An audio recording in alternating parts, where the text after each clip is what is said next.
Have you ever heard of a movie that was a massive global hit and a complete and utter flop at the very same time? Well, today we're diving into the really strange case of the Netflix movie The Great Flood, a film that did exactly that. Okay, so check this out. On one hand, the movie was a certified global sensation. It hit #1 in 54 different countries, topping the non-English charts worldwide.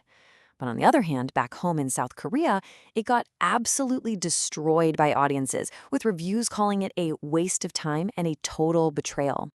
And believe me, this wasn't just about a few bad reviews online. No, this backlash had very real, very painful financial consequences.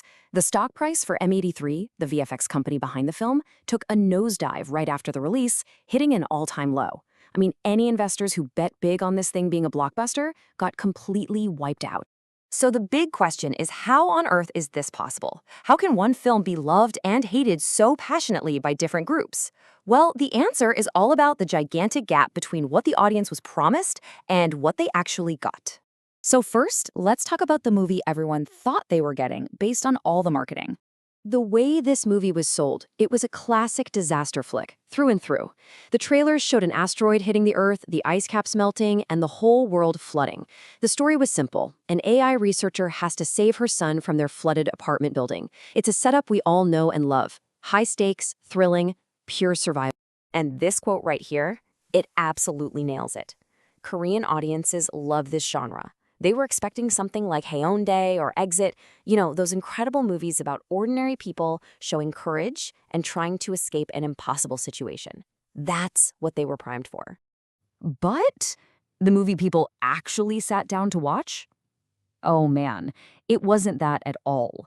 I mean, it started like a disaster movie, sure, but then it took this wild, hard left turn into something totally different. Turns out, the core of the movie wasn't really about survival. Nope, it was a time loop. The main character was living the same disastrous day over and over again. The flood wasn't the point, it was just the setting for a much headier concept. So instead of getting that edge-of-your-seat escape story, audiences were handed this really slow, deep, philosophical puzzle about AI simulations, memory, and what it even means to be human.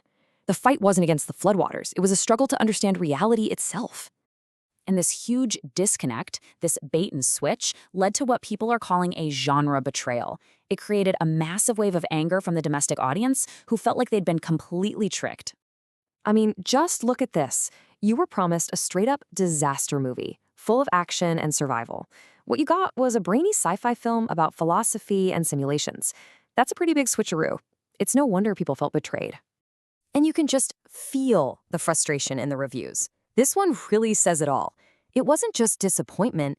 People genuinely felt like the marketing campaign had lied to them. Wow, and this one is even more telling. Can you imagine? You get the family together for what you think is a fun action movie, and instead you get this, a difficult, philosophical film that just makes the room go quiet. It shows how this mismatch created these really awkward, uncomfortable moments for people. And you have to remember, the stakes here were sky high.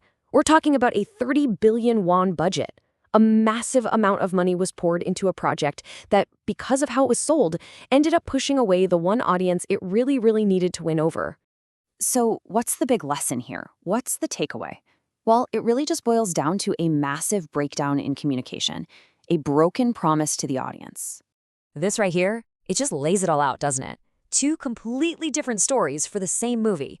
Domestically, a disaster that tanked a stock. But internationally, where viewers went in with a totally blank slate, they thought it was fresh and overwhelming. It became a global #1 hit. And pretty much everyone in the industry is saying the same thing.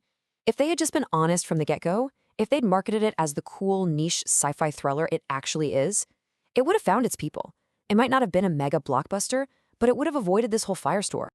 And here's the kicker. The director himself basically came out and said he never wanted to make some huge movie for everybody. His vision was something more specific, more thoughtful, which was completely at odds with the blockbuster disaster movie for the whole family marketing plan. So this whole wild story leaves us with a really fascinating question for today's streaming world. What even is a hit anymore?